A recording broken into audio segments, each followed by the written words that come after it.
Milieu de la nuit, un pasteur rentrait chez lui en voiture, avec sa femme et ses 2 filles. Il faisait sombre et pleuvait abondamment, à tel point que le pasteur pouvait à peine voir la lumière de ses propres phares.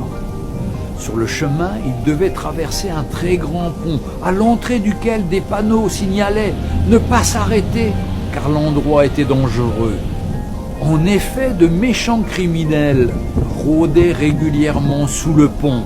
Ils semaient souvent la terreur et ceux qui tombaient dans leur piège s'en échappaient rarement. Cette nuit-là, alors que le pasteur s'approchait lentement du pont, un homme apparut soudainement dans la lumière de ses phares. Trempé, debout au milieu de la route, il agitait frénétiquement sa chemise au-dessus de sa tête en hurlant. L'épouse du prédicateur avertit son mari « Oh, s'il te plaît, ne t'arrête pas, essaie de le contourner !»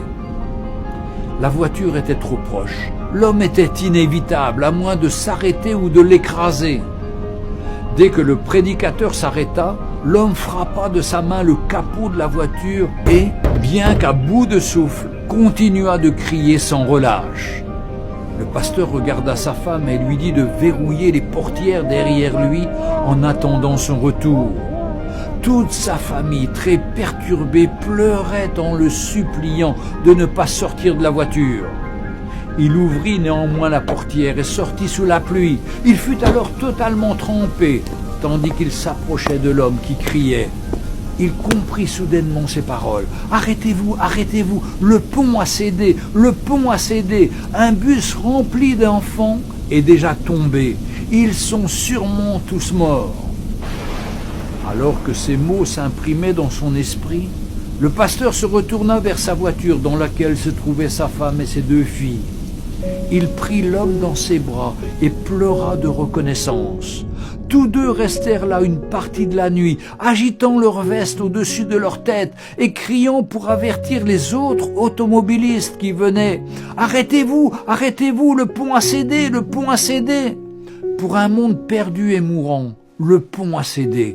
Pour un peuple qui se dirige vers une éternité sans Christ, le pont a cédé. Où sont les hommes et les femmes qui se tiennent au milieu de la route et permettent aux gens de ne pas périr? L'enfer a ouvert sa large gueule et beaucoup vont s'y rendre à toute vitesse. Où sont ceux qui se tiendront à la brèche, dans les rues, sur les routes et sur les chemins, pour les arrêter dans leur élan? Où sont les vrais croyants qui annoncent l'évangile de Jésus-Christ pour avertir les autres, pour les empêcher d'aller en enfer pour toujours, dans l'endroit le plus terrifiant qu'il soit? Je vous en supplie, répandez l'évangile aujourd'hui. Rappelez-vous que Jésus nous aime tous et ne veut qu'une chose pour l'être humain, qu'il soit sauvé. Avertissement dans la nuit. Envoyez-le à la fois à ceux qui sont sauvés comme à ceux qui ne le sont pas, car le temps s'écoule si vite. Que le Seigneur vous bénisse. Amen.